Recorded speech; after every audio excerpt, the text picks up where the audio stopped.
एक चिड़िया ने एक गेहूं के खेत में अपना घोंसला बनाया था। उसमें उसके दो छोटे बच्चे थे। बच्चे अभी बहुत छोटे थे, इसलिए उड़ नहीं सकते थे। गेहूं लगभग पकने वाले थे। चिड़िया अपने बच्चों को छोड़कर दाना चुगने जाती थी। एक दिन जब चिड़िया डैन लाने गई थी, उसी समय किसान और उसका बेटा खेत पर आए। वो लोग आपस में बातें करने लगे कि फसल पकने को है, चलो हम लोग मजदूरों से कह के फसल को कटवाते हैं। चिड़िया के बच्चों ने भी ये बातें सुनी और सुन के वो लोग बहुत डर गए। अगर फसल कट गई तो वो लोग कहाँ रहेंगे, यह बात सोच के बच्चे बहुत परेशान हो गए।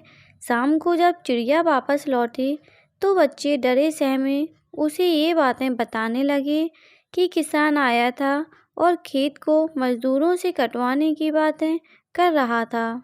चिड़िया ने उनकी बात ध्यान से सुनी और फिर बोली, तुम लोग परेशान ना हो, कोई फसल काटने नहीं आएगा। इस बीच गेहूं पूरे पक गए।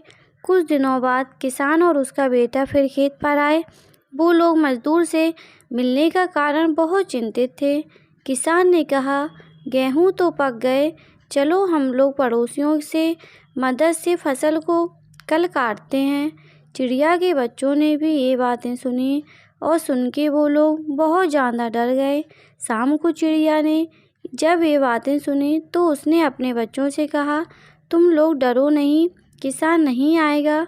पड़ोसियों के पास और बहुत काम है, वो नहीं आएंगे।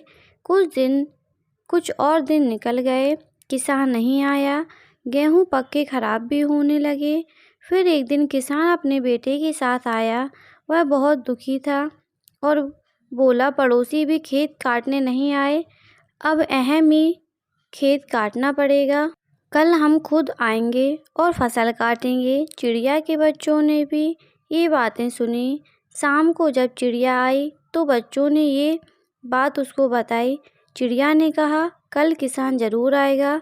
अब तुम सब उड़ने के लायक हो गए हो और अब हमें ये खेत छोड़कर चले जाना चाहिए। बच्चों को ये बात समझ में नहीं आई। पिछली 2 बार भी तो उसने कहा था कि वो कल आएगा और फिर नहीं आया, फिर इस बार वो क्यों आएगा। तब चिड़िया बोली, पिछली बार वो दूसरों के सहारे पर था, इसीलिए वो नहीं आया, लेकिन इस बार वो ये काम करेगा, इसलिए मुझे यकीन है कि वो कल आएगा। तुम सब उड़ने लगे हो, हम कल सुबह उड़ के ही ये खेत छोड़कर चले जाएंगे। इस कहानी से हमें यह सीख मिलती है कि अपना काम स्वयं करना चाहिए। अगर आप लोग को कहानी अच्छी लगी हो तो प्लीज़ चैनल को सब्सक्राइब करें, लाइक करें, कमेंट करें और ज़्यादा से ज़्यादा अपने दोस्तों को शेयर करें। धन्यवाद।